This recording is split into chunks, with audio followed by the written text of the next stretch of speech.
qalaydım kaş, qəlbi dərdə salan yerdə, məni yad bilən yerdə, eşqimi alan yerdə, canımı alaydın kaş.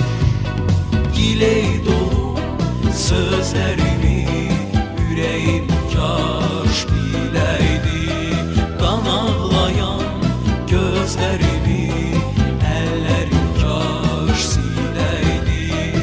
Ey gülüm, sevgilim əzizim, mən sənsiz söylə necə dözüm.